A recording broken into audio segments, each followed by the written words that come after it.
Eh bien, bonjour à toutes et à tous, c'est Timothée Paulet, skipper du classe 40 Zeiss Swiss Cycling. Et là, on revient juste de la Normandie Channel Race, qui est une course de 5 jours avec Pierrick, qui est parti de Caen et plus précisément Ouistreham, qui est monté jusqu'à l'île de Wight, qui a fait le tour de la pointe du Royaume-Uni, qui est allé en Irlande au fort de Tuscar, puis ensuite qui a été au Fastnet à l'autre bout de l'Irlande et qu'on est revenu comme ça. Donc c'était une course hyper éprouvante, dans du vent, de la mer, des passages de courant. Ça a été une bonne première pour Pierrick et moi. Et donc maintenant, je vais vous raconter ce qui s'est passé.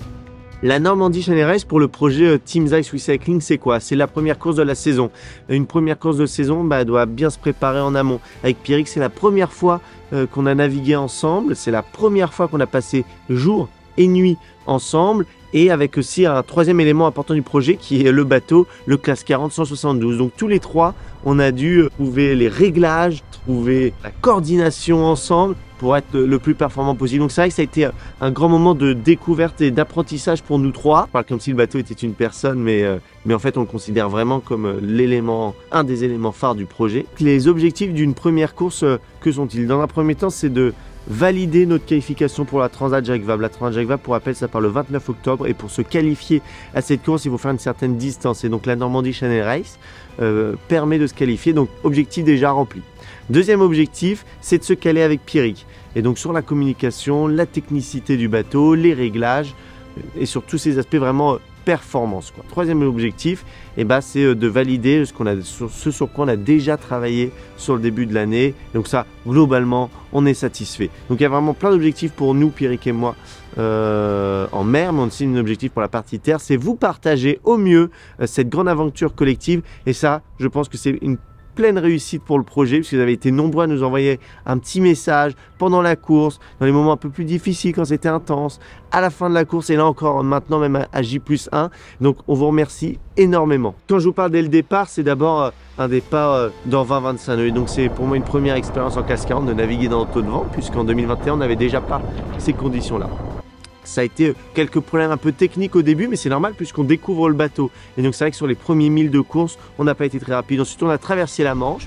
Donc là, on a tenu. On a passé l'île de Wight. C'était assez incroyable comme expérience à vivre puisqu'on passait à côté des bouées. Les bouées, il faut savoir que là-bas, certaines ne sont pas éclairées. Et on passait des fois à quelques centimètres des bouées, à 15 nœuds de vitesse. C'était assez impressionnant. Tout ça dans la nuit, en empannant entre l'île de Wight et le Royaume-Uni. Juste après ce passage de l'île de Wight, on a 7-8 000 de retard sur les premiers. Donc c'est totalement rattrapable. Et donc là, on est sous grand speed, qu'on appelle le A2, qui fait un peu plus de 80 mètres carrés, qui est vraiment une voile hyper importante pour nous.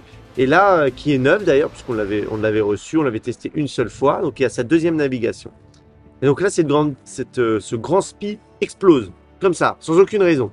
Et donc là, c'est un coup dur quand même pour la performance sur cette course, puisque cette voile, on avait besoin pendant 2 jours. Donc on met ce qu'on a en plus petite voile, un spi, donc on est un peu moins rapide, mais on arrive encore à tenir. Et donc là, évidemment, quand le grand spi explose, il tombe dans l'eau. Donc là, il faut le récupérer, parce qu'on ne laisse jamais rien dans l'eau. Et puis surtout, il est toujours accroché au bateau. Donc il ne faut pas qu'on casse en plus tout ce qui peut être sur le pont et accroché au grand spi. Et donc là, on l'a tiré avec Pierrick, ça nous a vraiment énormément fatigué. On l'a remis sur le pont et donc envoyé le plus petit spi qui est le A4. Et donc après ce passage de spi un peu compliqué, on continue de longer le Royaume-Uni pour aller au phare de Tuscar. Donc globalement, on arrive à retrouver des petits points de travail, on arrive à trouver de la vitesse, de réorganiser un peu notre stratégie pour la suite de la course. Et même si on se tape quelques trucs dans la quille, que ce soit malheureusement un mammifère marin ou un bac de coquillages de pêche. Et donc là, on enroule en Irlande le phare de Tuscar, juste à côté d'autres collègues. On descend le long de l'Irlande, donc ça c'est des moments hyper sympas puisque la mer est plus plate, les conditions sont bien plus agréables et c'est vraiment trop cool. Donc là, on se rapproche du phare de Fastnet qui est vraiment un monument mythique dans le monde de la voile. Et donc là, on enroule le phare du Fastnet la nuit, donc au milieu des cailloux, il y a un peu 20 nœuds. On sait que d'ailleurs la suite du parcours va être très ventée et limite un peu douloureuse pour nous. Et donc on remonte, on commence à enrouler le phare du Fastnet, on commence à remonter au près et là on se rend compte qu'on va quand même un peu moins vite. On se pose pas mal de questions, on vérifie le bateau, on vérifie les algues, puisque juste avant on s'est déjà tapé des trucs, donc évidemment on enlève encore des bouts dans la quille. Donc là, on se rend compte qu'on a un petit peu d'eau au fond du bateau. Et donc évidemment, cette prise d'eau, cette voie d'eau avec Pierrick, ça pose beaucoup de questions, puisque déjà en termes de sécurité, on sait que les classes 40, quand ils prennent l'eau et qu'il y a de l'eau à côté des batteries et tout électronique, eh ben, c'est vraiment pas bon. Il y a quelques semaines, un classe 40 flambant neuf a pris feu et donc a coulé en plein milieu de la mer. Donc son équipage s'en est sorti, mais voilà, avec une voie d'eau. Et du coup, c'était quand même un moment évidemment plutôt stressant. Mais on arrivait quand même à tenir le rythme avec nos adversaires. Donc là, on arrive à la pointe dans l'Angleterre, on est bien remonté au classement. Cependant, on sait qu'on ne peut pas autant tirer sur le bateau que ce qu'on aurait voulu, puisque on a déjà vraiment tiré dessus et eu déjà beaucoup d'abandons, puisqu'on est déjà à 4 abandons. Là, on est revenu avec nos concurrents et même pas trop loin, en fin de compte, des premiers. On doit trouver le point pour traverser la Manche. On a un énorme coup de vent, on a une situation météorologique où la dépression en dessous a resserré les isobars à notre niveau. Et donc là, on se doit de trouver le bon point. Et donc là, avec Pierrick, on décide de traverser dès maintenant. On le traverse avec Edenred. Et donc avec Edenred, on arrive à tenir le rythme. Mais comme le bateau prend l'eau, évidemment, bah, on ne tient pas le rythme jusqu'au bout. On va moins vite, c'est moins drôle. Mais on arrive à traverser la Manche et on reste vivant. Et donc là, on arrive maintenant du côté de la Bretagne. Terre un peu plus saine pour nous, et pas totalement encore en Normandie, que la Normandie. Et donc là, on tombe sur une énorme phase de molle avec énormément de vagues, ce qui n'était pas du tout prévu dans nos fichiers météo. Donc là, évidemment, on repère un peu de place. On arrive à traverser cette zone de molle pour aller vers le Raz Blanchard. Moi, c'était mon premier. On a réussi à regagner une place. C'était d'ailleurs un des derniers moments de course, puisque après, on était plutôt sur du tout droit. Il y avait 20-25 nœuds jusqu'à la ligne d'arrivée. On avançait entre 15 et 17 nœuds, ça fuselait. Et là, on coupe la ligne d'arrivée. On a donc mis un tout petit peu plus que 5 jours de course pour faire cette CIC Normandie Channel Race. Pour cette ligne d'arrivée, déjà content de l'avoir terminée, puisque ce qui m'a assez impressionné, c'est qu'en course au large, contrairement à beaucoup d'autres sports, une des difficultés premières, c'est déjà de terminer une course.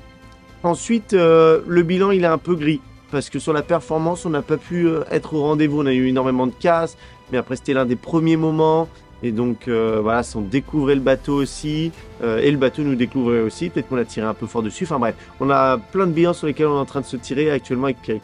Ensuite, on est extrêmement content de tout l'engouement du projet. C'est véritablement un projet qui est collectif et qui vous réunit autour des 3 axes qu'on vous a proposés il y a maintenant quelques mois. Et donc ça, c'est trop top. Enfin, moi, je suis hyper content. Et donc, je me suis rendu compte que ce projet était un projet totalement collectif. Si vous avez été très nombreux à nous rejoindre autour des 3 axes qu'on vous a présentés il y a quelques mois, et ça, c'est une énorme satisfaction personnelle et collective. Et maintenant, qu'est-ce qu'on va faire? Déjà, on va réparer le canot. C'est hyper important de le fiabiliser davantage et de continuer à travailler sur les nouvelles voiles qui vont arriver. On va continuer de s'entraîner d'arrache-pied avec Pierrick, parce qu'on n'est quand même pas là pour sucrer les fraises. On va continuer de vous communiquer tout ça. Et puis, on va se lancer dans cette nouvelle vague de préparation de la Transat Jacques Vabre et en avant Guingamp.